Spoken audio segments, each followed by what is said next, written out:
सूरज अभी अभी मायरा के छोटे आरामदायक कमरे की खिड़की से झांकना शुरू ही हुआ था।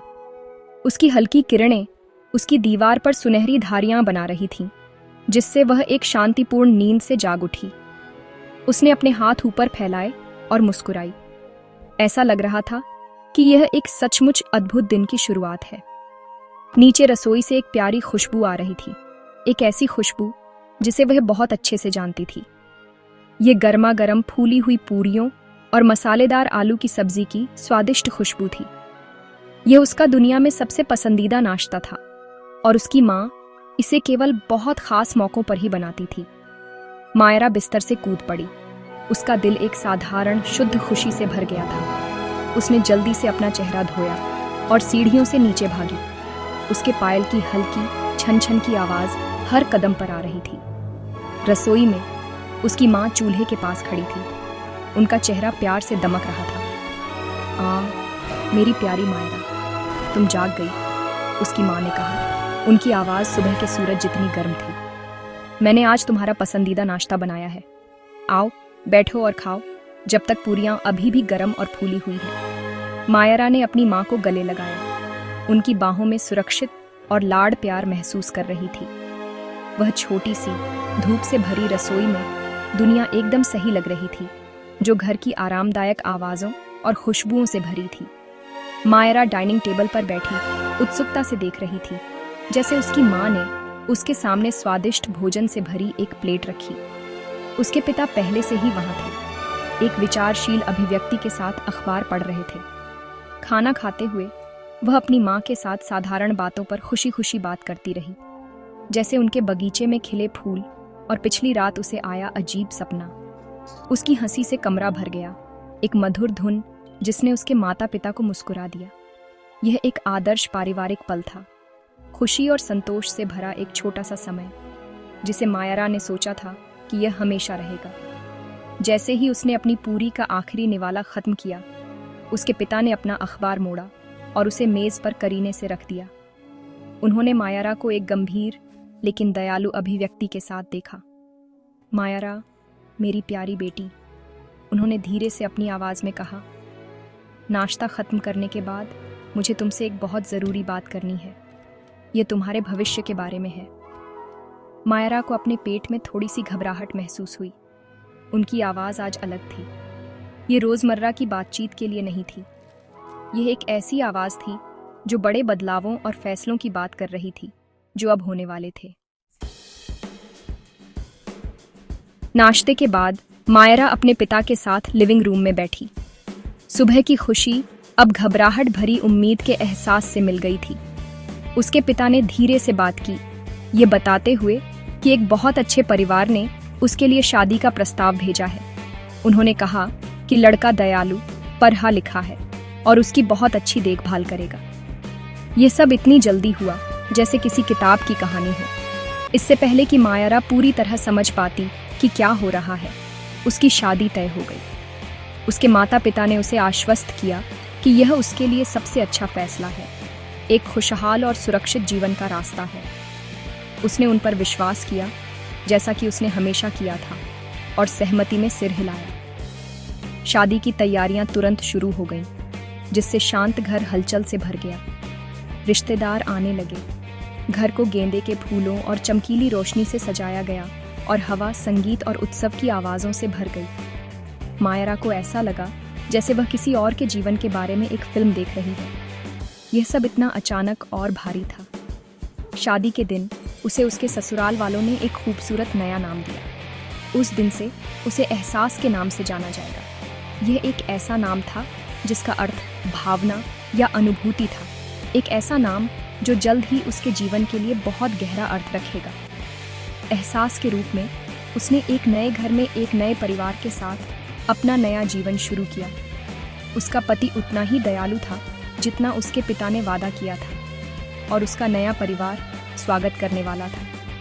फिर भी उसका एक छोटा सा हिस्सा अपने बचपन के घर के परिचित आराम को याद करता था।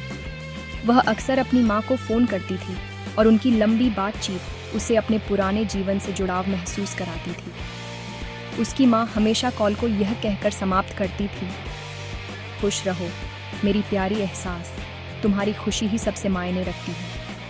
ये शब्द उसके लिए एक आरामदायक कंबल की तरह थे जो उसे मीलों दूर से गर्मी और प्यार में लपेटते थे। कुछ हफ्तों तक जीवन शांति से चलता रहा। एहसास धीरे धीरे अपने नए नाम, अपनी नई दिनचर्या और अपने नए रिश्तों की आदी हो रही थी। वह खुश थी और 2 प्यारे परिवार पाकर धन्य महसूस कर रही थी। उसे विश्वास था कि उसका जीवन सरल और शांत खुशी के मार्ग पर चल रहा है, जैसा कि उसके माता पिता ने उसके लिए चाहा था। उसे इस बात का कोई अंदाजा नहीं था कि एक काला साया मंडरा रहा था जो उसकी परफेक्ट दुनिया पर एक लंबी और दुखद अंधेरा डालने का इंतजार कर रहा था। शांतिपूर्ण दिन गिने चुने थे और क्षितिज पर एक तूफान मंडरा रहा था जो उसकी हर जानी पहचानी चीज को बदलने के लिए तैयार था। एक शाम एहसास के नए घर में फोन बजा। यह उसके पिता थे। उनकी आवाज कांप रही थी और टूटी हुई थी, इतने गहरे दर्द से भरी थी कि उसकी रीढ़ में सिहरन दौड़ गई। वह मुश्किल से शब्द बोल पा रहे थे। उसकी मां नहीं रही। उन्होंने सिसकते हुए समझाया कि वह अपने घर में बेजान पाई गई थीं। उनका चेहरा पीला और उनकी आंखें इतनी चौड़ी थीं कि उन्हें समझाया नहीं जा सकता था। डॉक्टरों के पास कोई जवाब नहीं था। पड़ोसियों ने एक अंधेरी मौजूदगी की फुसफुसाहट की, एक अजीब और बुरी ऊर्जा जो घर के आसपास महसूस की गई थी। उन्होंने एक चुड़ैल की बात की, पुरानी कहानियों की एक प्रतिशोधी चुड़ैल। एहसास के लिए दुनिया बिखर गई। उसके दिल में एक भारी पत्थर जैसा महसूस हुआ। प्यारी माँ जिसने उसे पसंदीदा नाश्ता बनाया था, वह महिला जिसकी आवाज उसका सबसे बड़ा आराम थी, अब नहीं रही। दुख असहनीय था, एक ठंडा और खाली शून्य जिसने सब कुछ निगल लिया। उसके पिता अपने ही दुख में खोए हुए जवाबों के लिए बेताब थे। उन्होंने यह मानने से इनकार कर दिया कि यह एक स्वाभाविक मौत थी। फुसफुसाहट और एक गहरी बेचैनी से प्रेरित होकर उन्होंने किसी ऐसे व्यक्ति से मदद लेने का फैसला किया जो आत्माओं और अनदेखी शक्तियों की दुनिया को समझता था। उन्होंने एक तांत्रिक को बुलाया, पास के एक गांव से एक बुद्धिमान बूढ़ा आध्यात्मिक उपचारक। तांत्रिक घर आया। उसकी उपस्थिति शांत लेकिन शक्तिशाली थी। वह एक बूढ़ा आदमी था जिसकी लंबी सफेद दाढ़ी थी और आंखें ऐसी लगती थीं मानो वे दृश्यमान दुनिया से परे देखती हों। वह फर्श पर बैठा, प्राचीन मंत्रों का जाप किया और हवा में पवित्र राख फैलाई। एक लंबी चुप्पी के बाद उसने एहसास और उसके पिता को एक गंभीर अभिव्यक्ति के साथ देखा। उसने एक शक्तिशाली और क्रोधित आत्मा की बात की, एक चुड़ैल जो उनके परिवार के अतीत से जुड़ी हुई थी। उसने कहा कि चुड़ैल का गुस्सा बेतरतीब नहीं था, यह उसकी मां पर एक बहुत ही विशिष्ट कारण से निर्देशित था, एक कारण जो अतीत में गहराई से दबा हुआ था। तांत्रिक ने तब एक लंबे समय से भूले हुए रहस्य का खुलासा किया। उसने समझाया कि कई साल पहले जब मायरा सिर्फ एक बच्ची थी, उसकी मां ने एक वादा किया था। अपनी बीमार बच्ची को बचाने की हताशा में उसने अपनी बेटी का हाथ एक आत्मा पूजक परिवार के बेटे से शादी करने का वादा किया था। हालांकि जैसे जैसे मायरा बड़ी हुई, उसकी मां अपना संकल्प भूल गई, अपनी बेटी के लिए एक अलग, अधिक सामान्य जीवन को चुना। इस टूटे हुए वादे ने चुड़ैल को जगा दिया था, जो उस परिवार के वंश की संरक्षक थी। चुड़ैल सिर्फ एक बुरी आत्मा नहीं थी, वह शपथों को लागू करने वाली थी। तांत्रिक के शब्द हवा में भारी होकर लटक गए। चुड़ैल इसलिए नाराज थी क्योंकि उसकी मौजूदगी में किया गया एक पवित्र वादा टूट गया था। मायरा की किसी और से शादी को एक गंभीर अपमान, सबसे बड़े धोखे के रूप में देखा गया। चुड़ैल का गुस्सा शुद्ध बुराई से नहीं, बल्कि न्याय की भावना से पैदा हुआ था, चाहे वह कितना भी विकृत और अंधेरा क्यों न लगे। उसने मायरा की मां को जो सजा दी, वह उसकी नजर में एक गंभीर शपथ तोड़ने का एक सही परिणाम था। चुड़ैल को लगा कि परिवार ने उसे धोखा दिया है और उसका बदला एक संतुलन बहाल करने का एक तरीका था जो टूटे हुए वादे से गड़बड़ा गया था। एहसास ने कहानी सुनी। उसका दिल भावनाओं के तूफान से भारी था। उसकी मां के लिए दुख था, अतीत के बारे में भ्रम था और आत्मा के लिए एक अजीब सी दया थी। वह अब समझ गई थी कि यह अच्छे और बुरे की एक साधारण कहानी नहीं थी।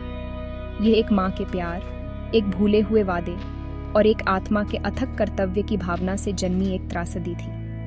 तांत्रिक ने उसे बताया कि हिंसा से केवल और हिंसा ही पैदा होगी। इस दुख के चक्र को समाप्त करने का एकमात्र तरीका आत्मा से लड़ना नहीं, बल्कि समझना और क्षमा करना था। शांति का मार्ग बदला लेने का नहीं, बल्कि करुणा का था। एक गहरी सांस लेते हुए एहसास ने अपनी आंखें बंद कर लीं। क्रोध के बजाय उसने सहानुभूति महसूस करना चुना। उसने चुड़ैल के बारे में सोचा, एक प्राचीन वादे से बंधी हुई जिसका अस्तित्व धोखे के एक ही कार्य से परिभाषित था। अपने दिल में एहसास ने आत्मा से बात की। उसने टूटे हुए संकल्प से हुए दर्द को स्वीकार किया। उसने अपनी माँ की ओर से क्षमा मांगी, जिन्होंने अपने बच्चे के लिए प्यार और डर से काम किया था। उसने बहाने नहीं बनाए, बल्कि सच्ची समझ की पेशकश की। मैं तुम्हें माफ करती हूँ, उसने फुसफुसाया, न केवल आत्मा से, बल्कि पूरी स्थिति से, सभी क्रोध और कड़वाहट को छोड़ते हुए। घर पर एक अजीब सी शांति छा गई। उसकी माँ की मृत्यु के बाद से जो भारी ठंडा एहसास बना हुआ था, वह धीरे धीरे उठ गया। उसकी जगह शांति की भावना आ गई। तांत्रिक मुस्कुराया, उन्हें बताया कि आत्मा ने उसे सुन लिया था और अब वह शांत थी। क्रोध को अनुष्ठानों या जादू से नहीं, बल्कि मानवीय दया के एक साधारण कार्य से शांत किया गया था। एहसास, जिसके नाम का अर्थ अनुभूति था, ने वास्तव में क्षमा की शक्ति को महसूस किया था। उसने अपनी माँ को खो दिया था, लेकिन उनकी जगह उसे एक गहरी समझ मिली, जिसने बदले के चक्र को समाप्त कर दिया और सभी को, जीवित और आत्मा को, अंततः शांति खोजने की अनुमति दी।